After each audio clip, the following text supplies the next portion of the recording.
For the repair of the I/O unit of Hyundai, the following procedures were necessary. Replacement of various electronic components and general cleanup of the unit. For testing we use a 24-volt DC power supply. We can see that when the unit is connected to the power supply, the indicator light turns on.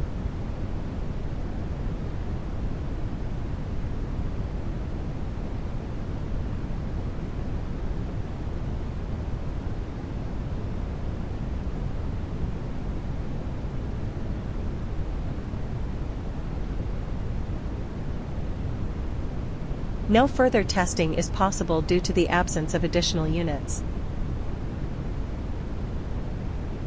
It is now clear that the I/O unit is working successfully and is ready to be delivered to the client.